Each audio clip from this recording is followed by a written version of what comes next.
Bonjour à tous pour une nouvelle vidéo de débrief mensuel. On en avait déjà fait une pour le mois d'avril. On passe donc au mois de mai, même si on est plus début juin que fin mai. Pas mal de films qu'on allait voir au cinéma, encore une fois, mon cher Fred.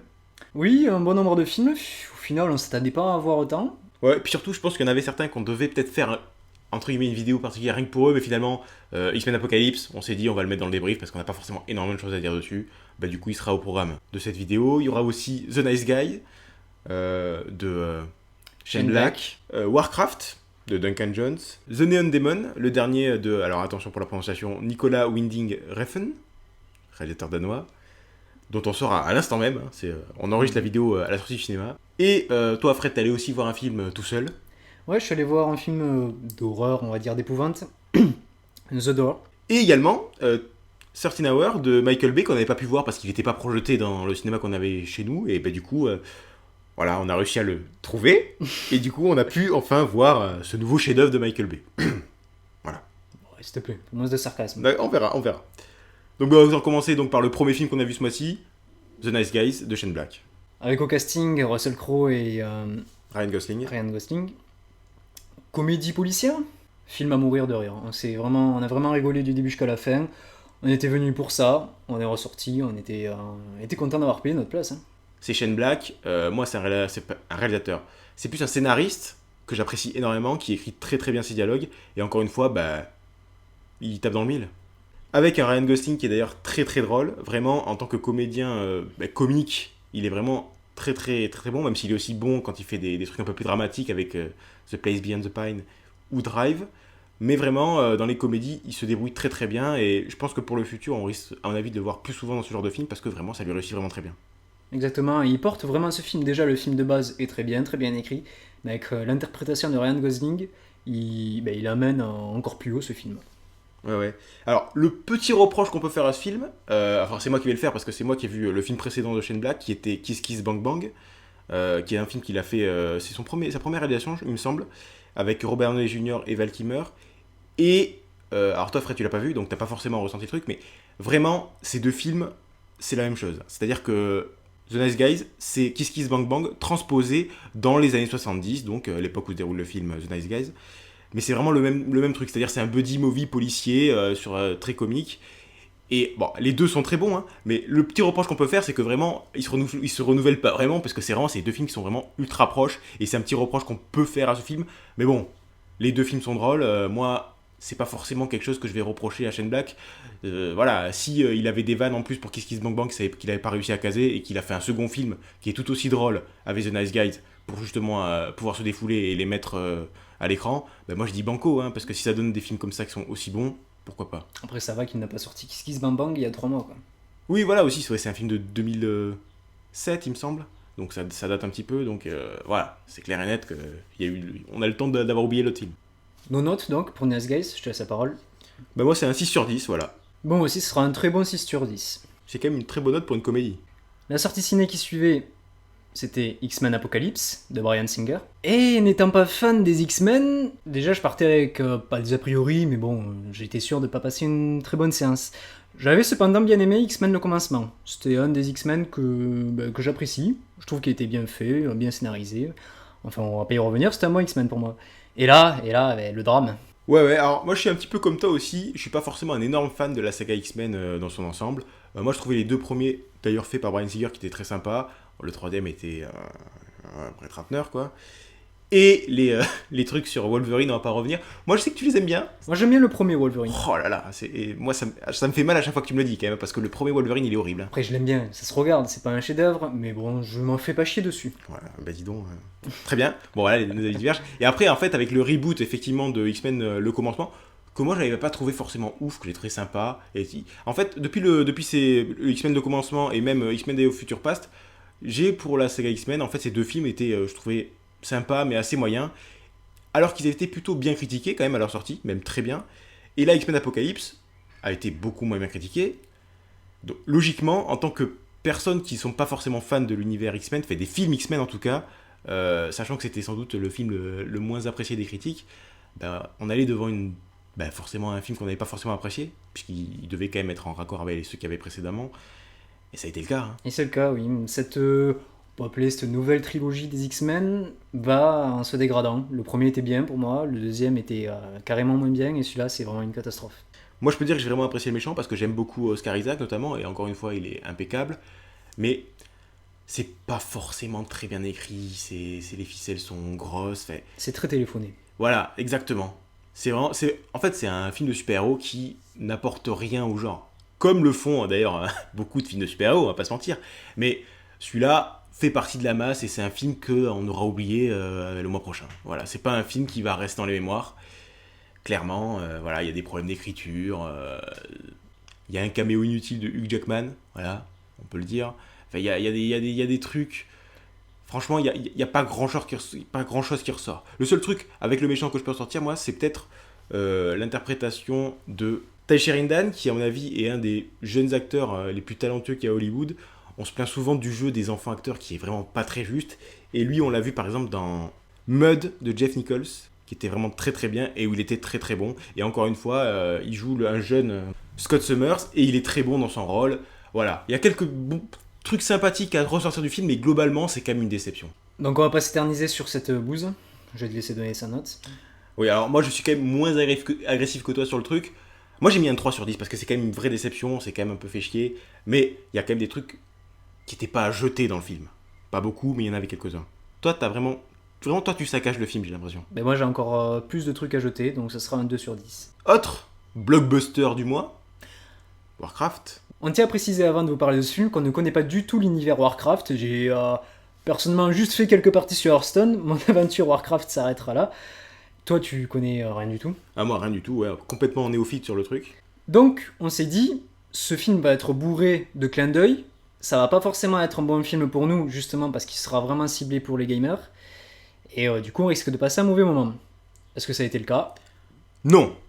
Non, ça n'a pas été le cas. Non. Franchement, d'ailleurs, je pense que sur ce point de vue-là... Alors, bonne idée du film, c'est-à-dire qu'il prend... Justement, il s'adresse quand même un petit peu aux personnes qui connaissent l'univers, mais aussi, il s'adresse également de façon globale. On peut complètement comprendre le film si on n'est pas conscient de l'univers. Oui, mais... parce que je tiens à préciser, je connais pas mal de gens qui sont fans de Warcraft, et le film est apparemment bourré de clins d'œil, justement, à l'univers Warcraft. Voilà, mais si vous n'êtes pas connaisseur de cet univers, il n'y a aucun souci, vous pouvez très bien suivre le film. Nous, on l'a fait. Et c'est justement là que le film est très fort. Voilà, le film ne fait pas l'erreur de prendre par la main le spectateur qui n'y connaît pas l'univers et d'aller lui montrer, alors tu vois, ça c'est ça, ça c'est ça, ça c'est ça. On le comprend de nous-mêmes au fur et à mesure que l'histoire avance. C'est quelque chose qui est fait de façon plutôt maligne. Et d'ailleurs, franchement, c'est un film qui m'a vraiment donné envie de m'intéresser à cet univers parce que franchement, l'univers a l'air hyper intéressant et surtout les personnages ont l'air d'avoir une vraie profondeur. C'est pas un truc qui est vraiment blanc et noir où il y a des méchants et des gentils. C'est vraiment un monde qui a l'air ultra réaliste. Fait dans toute la mesure des choses, parce qu'il y a des orques, toutes ces conneries de trucs de fantasy, mais c'est un truc qui a l'air quand même assez plausible dans le sens où il y a des réactions qui sont pas stupides, il y a pas comme je dis, il y a pas des gens qui sont unilatéraux, il y a vraiment des personnages bien construits. Voilà, c'est ça, on peut résumer comme ça, c'est que les races, les personnages ont vraiment des réactions et des décisions qui sont logiques. On se dit pas mais qu'est-ce qu'il fout là, c'est pas Jean-Michel Connard, c'est le mec qui fait ça parce qu'il est juste méchant. Et ça, c'est quelque chose qu'on voit pas souvent quand même dans le blockbuster, qui sont quand même des trucs qui sont très archétypaux, et là, on l'a pas eu. Et justement, là, on peut remercier les scénaristes de jeux vidéo, qui arrivent à créer des univers très cohérents, avec des histoires encore plus cohérentes. Oui, enfin, nous nous emballons pas, parce qu'il y a quand même des jeux vidéo, la majeure partie des jeux vidéo, c'est quand même des trucs un peu pourraves, hein, faut pas déconner. Non, les bons jeux vidéo... Mais Warcraft fait partie justement de ces jeux vidéo qui ont vraiment une mythologie qui est très bonne. Donc ce qu'on peut dire, c'est que le scénario est bon, c'est bien écrit, les dialogues, par contre, sont pas tout le temps très bien. Voilà, et on va toucher un petit peu au gros défaut du film. C'est-à-dire que les dialogues sont pas très bons, mais les mecs qui les disent, les dialogues, il y en a, c'est catastrophique. Il y a quand même des performances d'acteurs, mais qui sont hallucinantes, complètement ahuries. Ben Foster, mais en fait, Ben Foster, il croit qu'il est dans un nanar. Je pense qu'il s'est dit, ouais, truc de fantasy, ça doit jamais marcher, je suis payé, je vais faire un truc over the top. Ben Foster, il est en roue libre totale. Et il y en a 2-3 autres personnages qui sont comme ça. Son pote, l'autre magicien du film, lui aussi, il est pas très bon. Ça plombe le film assez dur quand même. Hein. Ouais, c'est vrai qu'on a des prestations très étranges. Ben Foster n'est pas un si mauvais acteur que ça. C'est pas un si bon acteur que ça. C'est pour ça qu'il dit si mauvais. Voilà. Et c'est vrai que là, il s'est dit fuck it, je fais mon truc et je me casse et je prends mon billet. C'est dommage. Le scénario est très bon, comme on l'a dit, l'histoire est très bonne. Alors tu dis que le film est très très bien écrit. Moi j'ai un truc à dire quand même sur l'histoire. Il se passe beaucoup trop de choses, beaucoup trop vite. Pour moi le truc est allé hyper vite. Je dis pas, alors comme je dis, les décisions, etc., tout ce qui est... la logique est respectée, c'est bien écrit de ce point de vue-là.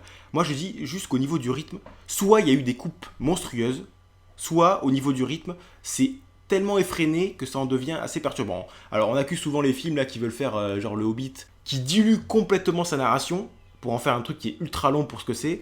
Là justement, je pense que justement la diluer cette narration aurait été bien plus malin. Alors le film fait 1h50, franchement, je pense que ça aurait aidé le film de faire un truc qui dure 2h30, un bon truc bien fat. Franchement, je pense qu'il y en avait besoin. Il y a des choses qui vont tellement vite, moi ça m'a perturbé. Ça va tellement vite, mais on n'est quand même pas perdu, et en plus on n'y connaît rien à l'univers. Donc c'est que le film n'est pas si mal rythmé. Non mais c'est pas, on s'ennuie pas, c'est pas ça le problème. Le problème c'est qu'à bout d'un moment il y a des décisions qui sont prises, il y a des choses qui sont faites. On se dit waouh, ils font ça directement comme ça, on passe du fait vraiment. C'est au niveau des transitions, enfin entre les différentes étapes du récit. On a l'impression qu'ils ont voulu tout mettre d'un coup parce qu'on a vu Warcraft ça va être une mythologie qui est vraiment hyper étendue et ils ont voulu peut-être en mettre trop. Soit il fallait allonger le truc, soit il fallait en mettre moins. Pour moi je pense. Alors en ce qui concerne les effets spéciaux, je suis assez partagé parce que c'est à la fois très inspiré de jeux vidéo et mélanger donc aux effets spéciaux cinéma, ça donne pas un rendu terrible. Je trouve que t'es un peu dur. Alors je trouve que t'es un peu dur parce que moi j'ai vu les bandes annonces et les bandes d'annonces avaient quand même des effets spéciaux qui à mon avis n'étaient pas terminés, qui ressortaient énormément, qui faisaient très faux et en fait dans le film c'est quand même beaucoup mieux. Déjà la 3D, on l'a pas dit, 3D excellente. Oui. C'est un deuxième film qu'on voit avec vraiment une 3D impeccable. Mais les effets spéciaux sont plus patinés, disons qu'ils ressortent moins, ils sont moins criants dans le décor qu'il y a autour. Du coup, moi je trouvais que ça passait beaucoup mieux. Je m'attendais vraiment au pire, parce que les bandes annonces, il y avait des plans qui étaient. Il y a des plans de loup à un moment donné dans la bande annonce. Je trouvais ça assez dégueulasse. Mais ça passe beaucoup mieux dans le film.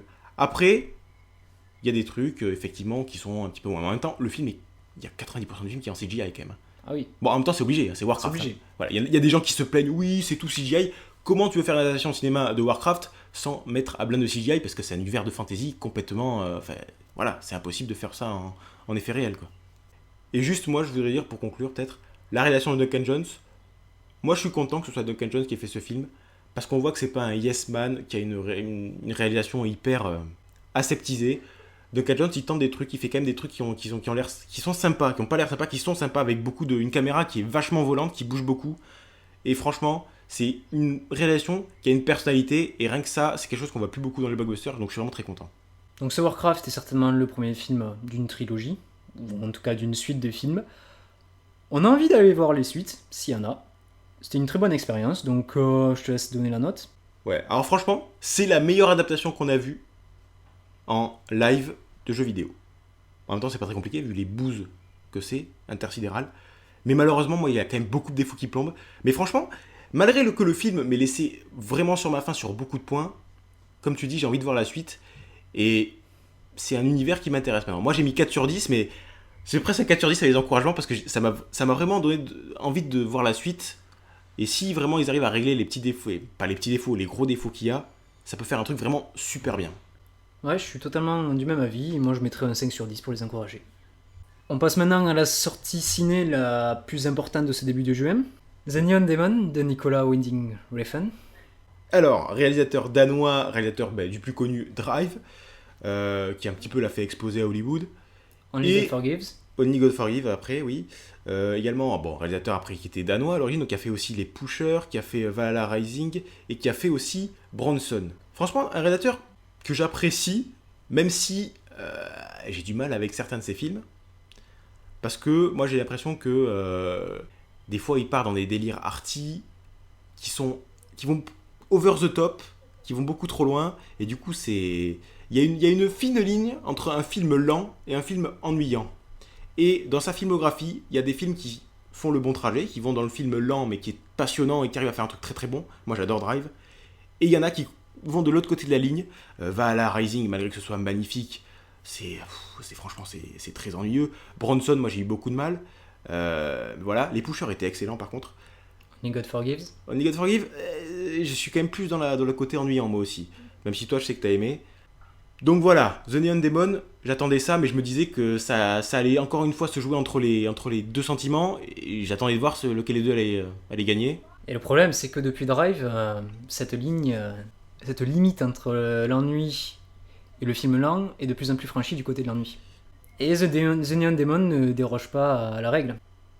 Il est très ennuyeux. Oui, alors toi tu t'es ennuyé. Moi de mon côté, c'est quand même un petit peu moins fort que toi. Moi je suis déjà plus client des films comme ça que toi quand même, faut quand même l'avouer. Et pour décrire le film, j'ai envie de dire, la forme est impeccable. La forme est impeccable, c'est magnifique. Encore une fois, tous les films bon, je vais l'appeler Nicolas, parce que je vais pas me lancer en son nom à chaque fois. Donc, les films de Nicolas sont très très bons au niveau de la photo. Encore une fois, la musique de Cliff Martinez marche impeccablement bien.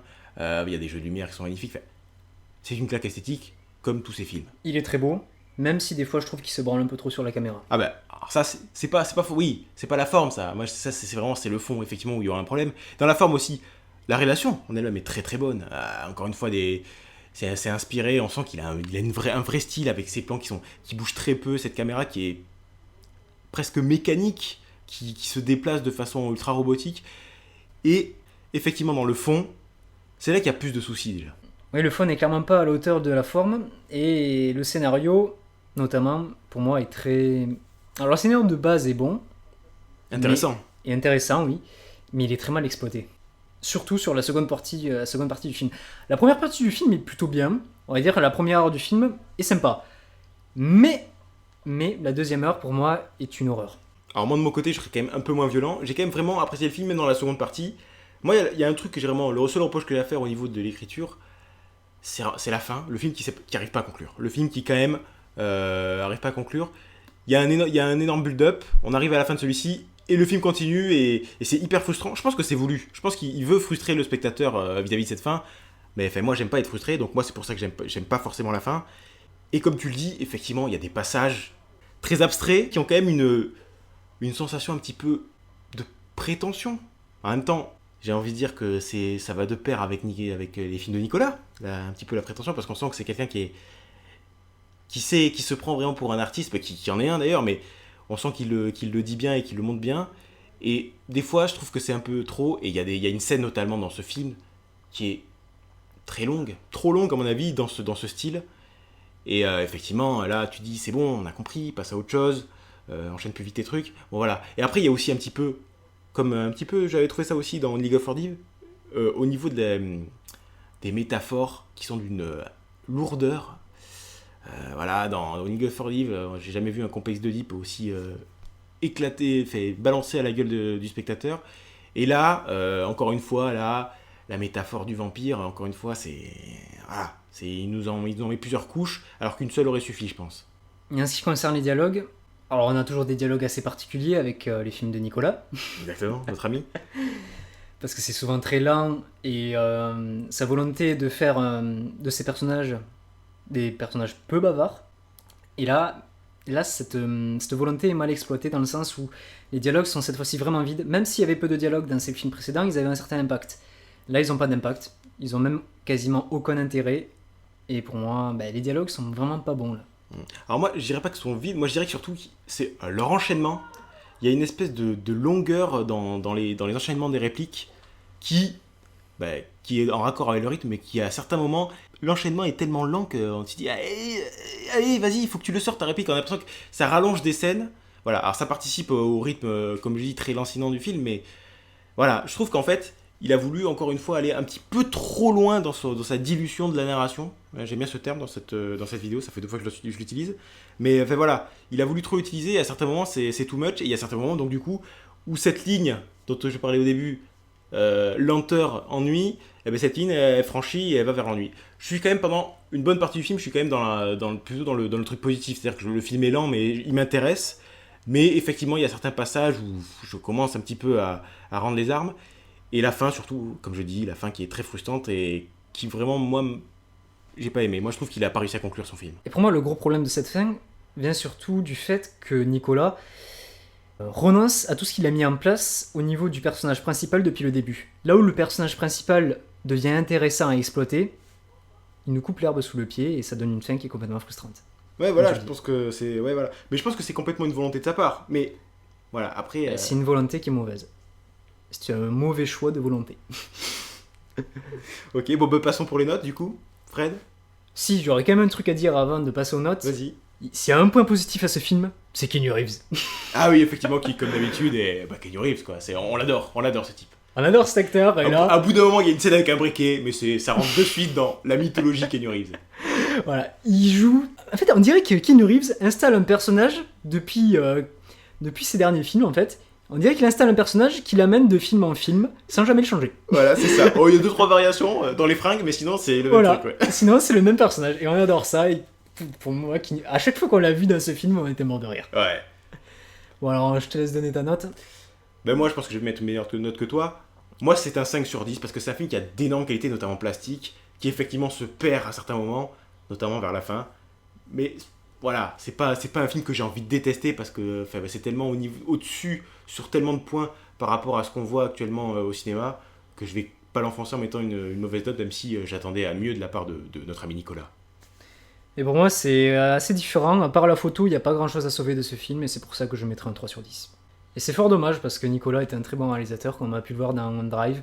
Même si God Forgives était beaucoup moins bien, il restait quand même assez intéressant. Et là, c'est le drame. J'espère qu'il remontera la pente. Mais je suis pas sûr qu'il la remonte, parce que je pense que dans son fort intérieur, en fait, les films qu'il fait dernièrement, donc Only God Forgive et ce film-là, qui sont très, très arty, avec beaucoup de trucs abstraits, sont vraiment les films qu'il veut faire. Et que Drive, en fait, c'est le film qui l'a fait percer, un film où il s'est mis à fond dedans, mais c'est un film où il a renoncé à certaines choses pour faire quelque chose de plus mainstream. Et je pense que malheureusement, notre ami Nicolas, il va continuer dans ce qu'il fait en ce moment, quoi. Ses premiers films, Pusher d'ailleurs, étaient très très bons aussi. Et en fait, c'est un petit peu le même phénomène qu'il a eu dans sa carrière danoise, ce qui fait Pusher, qui sont des films assez mainstream. Et après, il passe sur des trucs un peu plus arty, avec notamment Valhalla Rising. Et voilà, passons au film que tu allais voir, ton film personnel, quoi, que tu allais voir tout seul, mon cher. Ouais, The Door, The Other Side of the Door en VO. Film d'horreur épouvante qui surfe sur une tendance assez spiritisme. Je pense notamment à Ouija, que j'avais vu aussi récemment. Et donc là, je m'étais dit, je vais continuer dans les films dans les bons films, tu continues. Dans les bons films, oui, de spiritisme. Lol.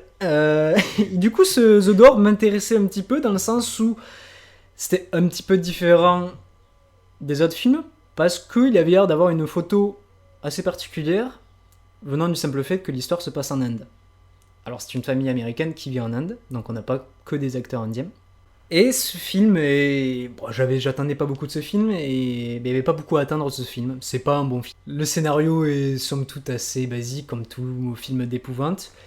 On peut lui accorder le point positif de ne pas tomber dans les screamers du début jusqu'à la fin. Le film essaie de mettre en place une certaine ambiance plutôt pesante, qui est plutôt réussi, même si c'est pas non plus transcendant. Donc c'est un film très moyen à voir. Si jamais vous vous emmerdez un soir et que vous avez envie de mater un film d'horreur, allez-y, prenez-le. Il est pas plus mauvais que les autres, mais c'est pas un bon film, donc je m'éterniserai pas dessus. Ou alors les gens peuvent aussi prendre un bon film d'horreur qui est sorti il y a quelques années. Oui, non, mais récemment on fait très peu de bons films d'horreur. Si vous voulez voir un film récent d'horreur, regardez-le. Conjuring, oui. Regardez Conjuring d'abord, et après regardez celui-là. Et comparez les deux, vous voyez. Alors regardez Conjuring, regardez Sinister, et après regardez Insidious. Et là, ça va vous faire un choc déjà entre Conjuring et Insidious. Bon, alors suivant, on va revenir à The Door. Il est pas bon, je mettrai un 3 sur 10. Ouais. J'ai vu que l'actrice principale, c'était Sarah Wayne Callies, qui joue dans The Walking Dead, qui je trouve est une actrice mais absolument lamentable. Donc ça m'a donné vachement envie de le voir, du coup je l'ai pas regardé. Voilà. Elle est pas très bonne, non. Donc c'est à mon tour, c'est mon film maintenant, mon film du mois, qui est en fait un film qu'on a vu tous les deux, donc tu auras le droit, quand j'aurai fini de parler, de donner ton avis toi aussi. Ouais. C'est ça, de défendre ce film. C'est 13 Hours de Michael Bay, qu'on n'avait pas pu voir dans notre cinéma parce que tout simplement il n'était pas distribué. Du coup, je l'ai récupéré par des moyens tout à fait... alternatifs. Voilà, exactement, alternatifs, très bon terme. Et j'ai vu ce nouveau film de Michael Bay qui est un réalisateur que je n'aime pas, voilà. Je reconnais que c'est un réalisateur, entre guillemets, qu'il a une patte. Oui, voilà. Une mauvaise patte, mais il y en a une. Voilà, bon bref. Moi, j'aime pas du tout. Je n'aime aucun des films de Michael Bay. Il y a que... No Pain No Gain. No Pain and Gain, effectivement, qui est en fait pour moi du frère Cohen à la sauce Michael Bay, donc du sous-frère Cohen, mais comme il y a quand même une inspiration qui est très très bonne, pour moi ça passe. Mais de façon globale, j'aime pas les films de Michael Bay. Et, à la vision de la bande-annonce de 13 Hours, j'avais envie de voir ce film. Chose qui ne m'était jamais arrivée avec les autres films de Michael Bay. Mais malheureusement, après visionnage, finalement, je suis pas surpris. Voilà, alors, c'est Michael Bay, c'est sans doute le film le plus mature qu'a fait Michael Bay. C'est pas très compliqué quand on voit sa filmographie quand même, mais bon, voilà. Et malgré cela, ça reste pas un film transcendant. C'est un film qui a des trucs sympathiques, qui a des moments, des fulgurances en effet assez badass, qui sont en effet assez jouissives. Qui a aussi des bons acteurs. Chose qu'on voit pas forcément dans beaucoup de films de Michael Bay. Oh. Donc là aussi, un point positif pour lui. Mais malgré ça, il y a toujours les problèmes des films de Michael Bay, à savoir une photo jaune pisse, que moi je n'aime pas du tout. Et puis au niveau de la réalisation, c'est quand même très mal monté. Il y a notamment, dans la première partie du film, une scène d'action où les héros doivent progresser dans une ville. On ne comprend absolument rien à ce qui se passe. On ne comprend pas où ils vont. On ne comprend pas d'où on leur tire dessus. On ne comprend pas où sont les ennemis. C'est très mal monté. Alors, quelqu'un de mauvaise foi me dira, mais c'est fait exprès, c'est passé pour nous mettre dans le combat parce qu'eux aussi ils comprennent rien. Non, c'est mal monté parce qu'on comprend rien. C'est point à la ligne. Autre défaut du film, on a encore une fois un film qui est ultra américanisé. Alors, je suis quelqu'un qui est plutôt, j'en ai un peu rien à foutre de ce genre de truc. Il y a des gens qui ont dit que La Chute du Faucon Noir c'était un film pro-américain, etc. C'est quelque chose qui me choque jamais. Je m'en fous, c'est Hollywood. Effectivement, ils font des films pour les Américains avant tout. Donc voilà, s'il y a des touches américanisées dedans, enfin pro-américaines, moi ça me dérange pas. Mais là, c'est abusé. Là, c'est filmer des drapeaux ralentis. Là, c'est des phrases où on remplace le mot homme par américain. Je suis content qu'il y ait des Américains comme vous sur Terre. C'est même pas la phrase logique du dialogue, ça aurait dû être je suis content qu'il y ait des hommes comme vous. Et non, c'est je suis content qu'il y ait des Américains comme vous. Moi, ça m'a halluciné ce genre de truc. C'est des défauts qui malheureusement m'ont gâché mon bon moment parce qu'à part ça, il y avait quand même des trucs qui étaient pas trop mal dans ce film Michael Bay que je retrouvais pas dans les autres films de Michael Bay. Mais malgré ça, ces défauts ont fait que j'ai pas apprécié le film autant que j'aurais voulu. Là où je te rejoins pas du tout, c'est que le film est certes très américanisé, il glorifie pour moi plutôt l'idéologie américaine et non pas ce qu'est le gouvernement américain actuellement. Ou ce qu'a été le gouvernement américain quand les faits de Benghazi sont passés. On dirait un homme politique qui met des mots compliqués dans ses phrases pour faire genre elles sont compliquées alors que ça veut rien dire. N'importe quoi. Ah vas-y. Et quoi? Explique ce que tu viens de dire parce que moi j'ai rien compris ce que t'as dit. Ça veut dire que le film montre qu'on a laissé des soldats dans la merde. Alors qu'on aurait très bien pu... Enfin, alors, quand je dis on, c'est que l'État américain aurait très bien pu intervenir pour les aider. Donc, tu parles des scènes où on voit que... Donc, rien que pour ça, pour moi, c'est pas un film pro-américain. Tu parles des scènes où on voit que, en effet, les héros du film ne reçoivent pas le soutien de leur propre gouvernement à certains moments. Exactement. Très bien, d'accord. C'est pas un film pro-américain. Un film pro-américain, on en a vu un il y a pas longtemps, c'était Act of Valor. Oui, qui était un truc de propagande de ouf. Voilà, Ne ça regardez c'est un pas film ça. pro-américain. Mais celui-là, pour moi, il est pas pro-américain. Il met en avant l'idéologie américaine, mais...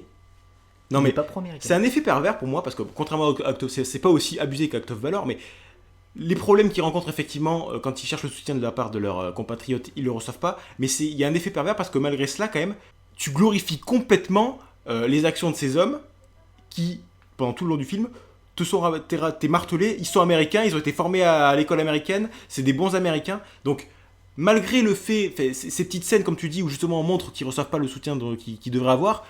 Pour moi, il y a quand même un message comme quoi les valeurs américaines, malgré l'adversité, elles triomphent toujours. Enfin, voilà, j'ai l'impression d'être le connard de base, le connard de base qui, quand il voit un film d'Hollywood, ouais, c'est américano, voilà. J'ai l'impression d'être ça, là, actuellement. Mais moi, je trouve que là, c'est complètement abusé dans ce film. Et non, parce qu'à la fin, en plus, on voit que les soldats ne sont même pas décorés, ce sont ceux qui ont limite mis des bâtons dans les roues des soldats qui le sont. Voilà, donc ça, c'est... Ouais, à la rigueur, oui. je peux te rejoindre sur... Le petit truc critique du système qu'a mis Michael Bay, ouais. C'est pas un petit truc critique. S'il a pris ces faits-là, c'est pas pour rien. C'est 5 minutes parce à la fin. C'est pas très connu comme fait quand même. Que des soldats américains soient fait attaquer pendant toute une nuit ce qui est même pas une ambassade en Libye. Je suis d'accord qu'en effet, c'est pas un film qui est à la gloire des institutions américaines, mais c'est un film qui est effectivement plus à la gloire de l'américain moyen, du soldat américain, de l'américain parfait, fantasmé par l'Amérique, quoi. C'est-à-dire le bon soldat qui sert son pays, voilà. etc. Là, je préfère. D'accord, très bien. Moi, ça reste quand même quelque chose que je trouve complètement abusé sur ce point de vue-là. Parce que moi, ça reste quand même un truc... voilà. Bon, du coup, les notes. Ah, d'accord, c'est moi qui commence, donc je commence par la moins bonne des deux. Logiquement, moi, c'est du 4 sur 10. Ce qui reste quand même une note, je pense que c'est la meilleure note que j'ai mis à un film de Michael Bay, sauf Biden Again, je crois. Et pour moi, je me suis régalé. Franchement, j'ai trouvé que c'était un... Alors certes, à part le problème de montage au début, les autres scènes d'action étaient vraiment très sympas. Je me suis vraiment pas fait chier devant, et pour moi, c'est un 7 sur 10. Ouais, bon, toi, t'es fan de Michael Bay, t'es même pas obligé. Je suis pas fan de Michael Bay. Je suis fan de Alors, j'aime pas forcément les Transformers. J'aime certes ces films un peu plus vieux, style The Rock, etc. Oh, et Bad Boys. Et Bad Boys. Oh là là.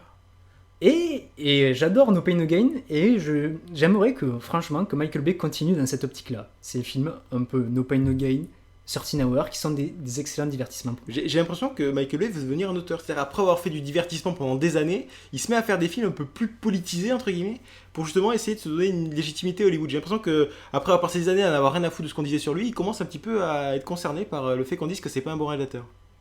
Enfin, que Ouais. les critiques disent ça. Et on peut lui accorder quand même qu'il est pas si mauvais là-dedans. Enfin, moi, il y a toujours des problèmes de montage, une photo dégueulasse. Non, la photo, toi, la photo t'aimes pas. Moi, perso, j'aime beaucoup la photo. Très bien.